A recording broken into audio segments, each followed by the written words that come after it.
అంటే సమాజంలో ఒక చిన్న చూపు చూస్తున్నారు. అంటే తల్లిదండ్రులు కూడా అంటే వాడికి అది లేదు, వాడికి ఇది లేదు అనేది కాదు. అంటే అవయవాల లోపం వల్ల వ్యక్తి చిన్న చూపు కాదు, మంచి మనసు ఉండాలి. మంచి మనసు లేని వాడే అవిటి వాడు నా దృష్టిలో.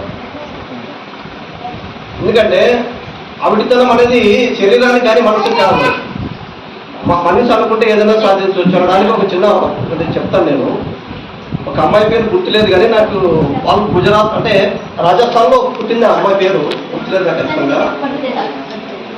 తండ్రి వాళ్ళు రాజస్థాన్ పుడితే ఢిల్లీకి వచ్చి పెరిగినారు. ఢిల్లీలో వచ్చినారు వాళ్ళు. ఆ ఢిల్లీలో కూడా ఒక స్లమ్ అంటే మురికివాడ. ఆ మురికివాడ ఎట్లుంటుందంటే సరైన నీళ్లు ఉండదు, సరైన కరెంట్ ఉండదు. అటువంటి ఏరియాలో పుట్టి పెరుగుతుంది ఆ అమ్మాయి. ఆ అమ్మాయికి 2 కాళ్ళు లేవు. తల్లి చనిపోయింది, తండ్రి ఉంటాడు. తండ్రి 2వ పెళ్లి చేసుకుంటాడు. సౌతి తల్లి. ఆ సౌతి తల్లి ఏం చేస్తుందంటే అమ్మాయి చదువుతూ బడికి పోతుంటుంది. 9వ తరగతి వచ్చిన తర్వాత అమ్మాయి చదువు మానిపిస్తుంది. అంటే నువ్వు చదువు అంత అవసరం లేదు, నీకు ఏం పని, నువ్వు చదువుకోవద్దు, చదువు మానేస్తావు, లేకపోతే నీకు రాజస్థాన్ సొంత ఊరికి రాజస్థాన్ పంపించాలని అనేది చెప్తుంది ఆ అమ్మాయి. ఇది ఆ అమ్మాయి ఏం చేస్తుందంటే ఆమె సొంత ఒక నిర్ణయం తీసుకుంటుంది, ఇంటి నుంచి బయటికి పోతుంది.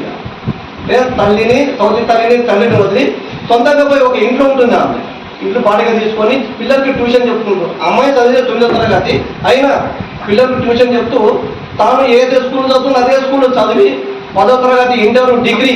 అంటే ఆ అమ్మాయి చదువు లేకపోయినా ఆ అమ్మాయి వంట చేసుకుంటూ అంటే ఒకసారి చేసుకున్న వంట 2 రోజులు తింటూ రొట్టెలు ఆ బూజు పట్టిన రొట్టెలు కూడా ఇంటితో కడుక్కొని తింటూ చివరికి కరెక్టర్ అయింది ఆ అమ్మాయి. ఇటువంటి మనకు కాదు లేకపోయినా ఏం కరెక్ట్ కాలేదా? అయింది కదా. మనకు కావాల్సింది ఏంటి అంటే మనం సాధించాలి అని మనతో తపన అనేది ఉండాలి ఖచ్చితంగా. మీ తల్లిదండ్రులు కూడా ఆ పిల్లని ఆ విధంగా మీరు తీర్చిదిద్దాలా. ఎంతవరకు వాళ్ళు బయట పంపించకుండా మీరు ఇంట్లో పరిమితం చేసుకుంటే వాళ్ళు ఎక్కడ పోలేదు. ఒక చిన్న రిక్వెస్ట్.